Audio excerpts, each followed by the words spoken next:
De Graaf's lorry has been in the tunnel for 2 minutes, but neither he nor the closed-circuit TV cameras can yet pick up the first signs of trouble.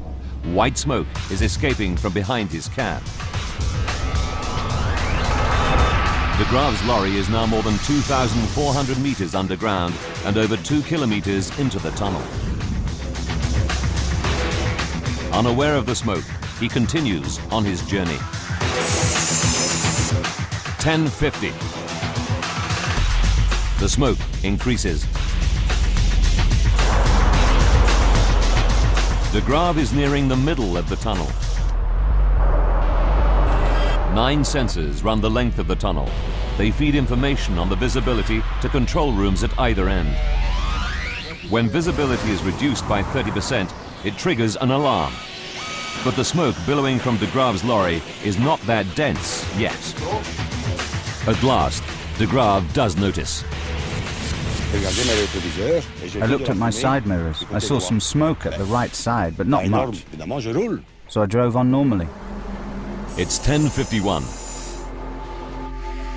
De Graaf is 5 kilometers into the French side, and the situation is now far from normal.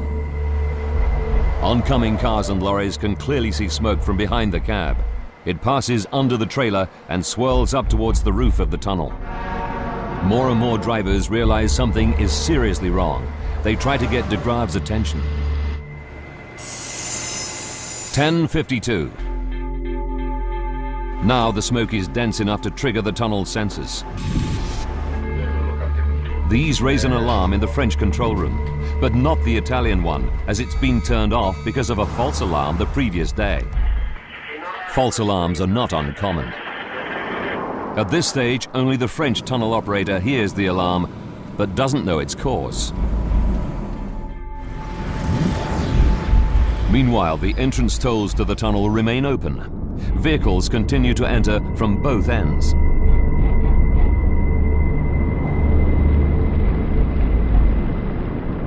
Finally, Gilbert de Graaf can ignore the smoke no longer. As I drive, the smoke is increasing. I put on my hazard lights to warn the people behind and avoid an accident.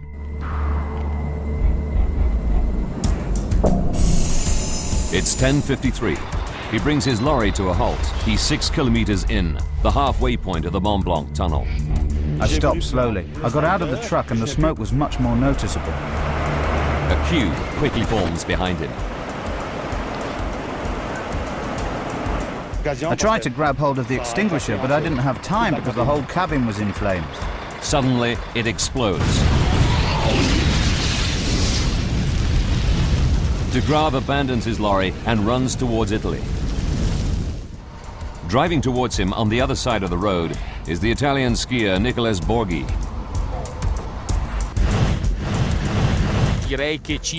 I was halfway through the tunnel when I saw a glow far away. Then, when I was 20 meters away, I saw a massive flame and the truck driver running away. The queue behind De Graaf's lorry is growing. 38 men and women are stuck in their vehicles. None of them can see the danger ahead. But John Whitby, who's coming from the opposite direction, can. We looked down the tunnel and couldn't see anything but blackness. But what we didn't know at that point was that blackness was actually thick smoke. And that thick smoke is rapidly enveloping the vehicles stuck behind De Graaf's lorry. Within seconds, the road tunnel will turn into a raging inferno.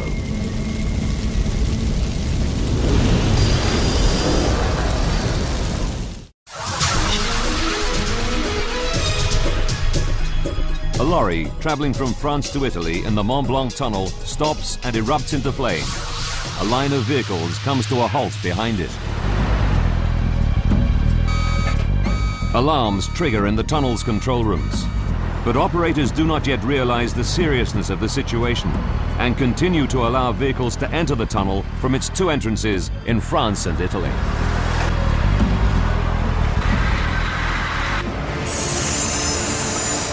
"10:54. The lorry's been on fire for 1 minute. Someone in the tunnel sees the smoke and uses the emergency phone at Refuge 22, 300 meters from the lorry, to raise the alarm. It rings through to the Italian control room. The operator there gets his first direct information that there's a serious problem.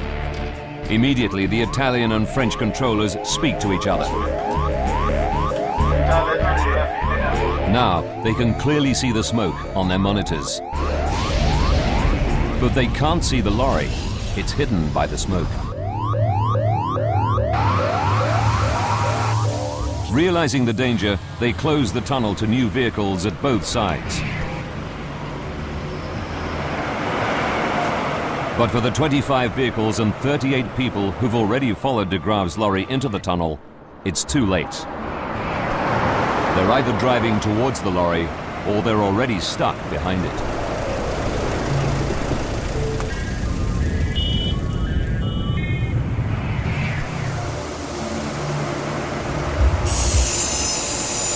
(10:56). By now, thick black smoke is moving over the first of the vehicles trapped behind the lorry back towards France. But ahead of the flaming lorry towards Italy, the smoke is spreading more slowly. Drivers coming from that direction include Nicholas Borghi.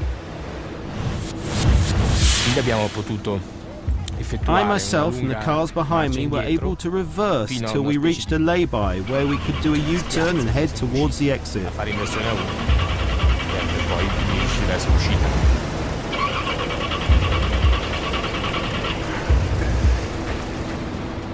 In the Italian control room, an operator sees the fleeing vehicles and pumps fresh air in towards them. But this increased airflow moves through the tunnel towards the fire and onto France. When air hits fire, it's a problem.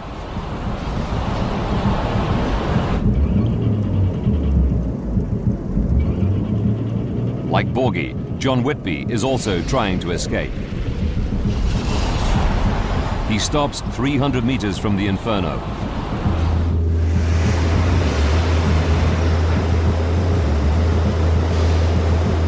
But the tunnel is too narrow for his lorry to turn. He has no choice but to abandon it. As he does, he looks back on the trapped vehicles. There must have been a lot of people that just did not stand a chance at all. It must have been absolutely horrifying for them. As Whitby makes his escape, the fire is burning fiercely, producing more and more thick black smoke. 10:57.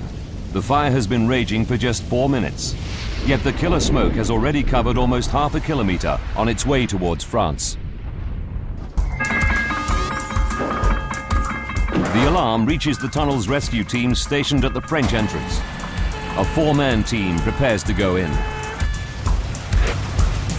10:58. The wall of smoke from the epicenter of the fire obscures the view of the closed-circuit TV cameras. And as the French rescue team enter the tunnel, they don't know that 38 people are stuck in their vehicles behind the lorry.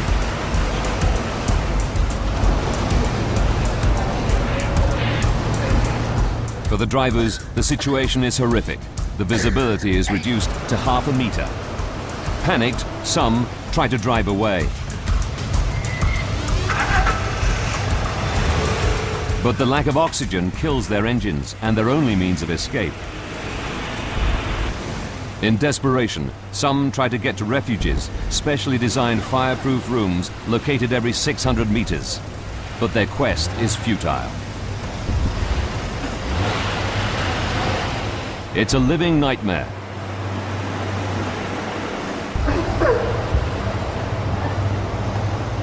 Most of those trapped are unconscious within minutes.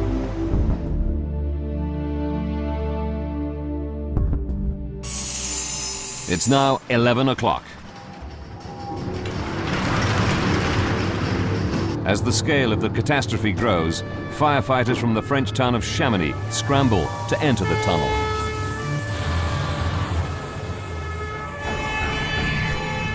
But they manage to travel less than 4 kilometers before their vehicle is engulfed by the wall of smoke. Unable to turn it around, they're forced to abandon it and seek shelter in a maintenance room where they'll remain for 5 hours.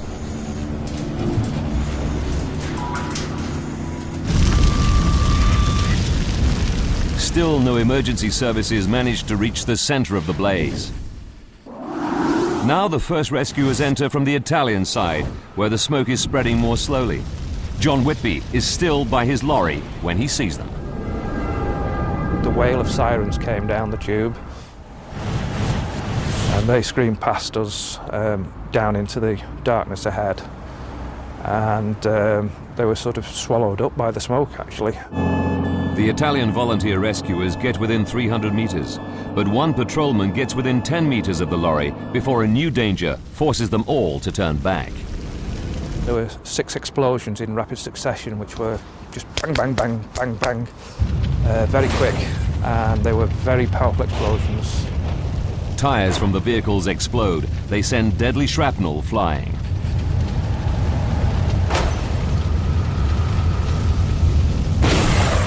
The tunnel walls shook with the force of the explosion. Within a minute or two of that happening, the fire brigade were back. As they retreat, the Italians rescue John Whitby and other drivers. Among them is Gilbert de Grave, the driver of the lorry that starts the inferno. They exit the tunnel on the Italian side. They've all made a miraculous escape. It's 11:11.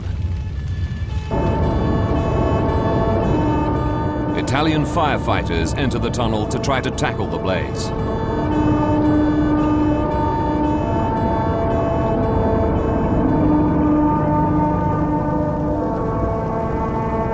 Leading them is Fire Chief Dionigi Glari. We could see in the distance a wall of smoke that we tried to penetrate with our vehicle.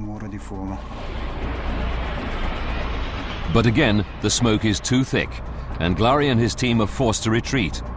They seek shelter in refuge number 24, one of the tunnel's fireproof rooms, where they'll be safe for 2 hours. But for these firefighters, the drama isn't over. They receive word about some colleagues who are trapped, but where? Bravely, Glari and his team leave the safety of Refuge 24 and head out into the smoke to try to find them. We were walking in the tunnel with one hand along the walls so as to find our way.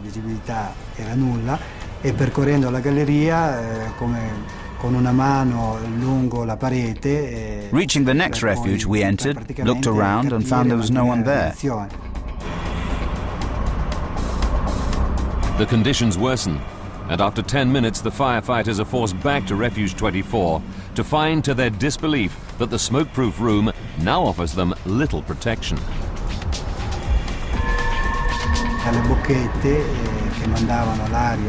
We saw smoke coming from the ventilation vents that should send clean air into the refuge. With their breathing apparatus running on empty, they're desperately short of air. Outside, the operation commander hatches a plan. The trapped firefighters are told that beneath the road is a ventilation duct full of fresh air which may offer a means of escape.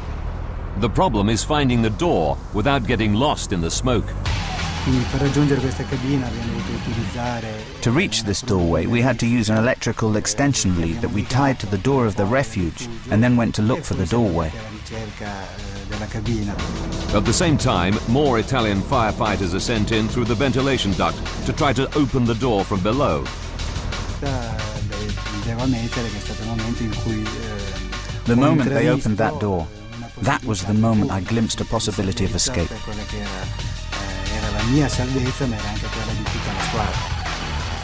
The rescuers become the rescued. After 3 hours, Glari and his team are able to escape through the ventilation duct.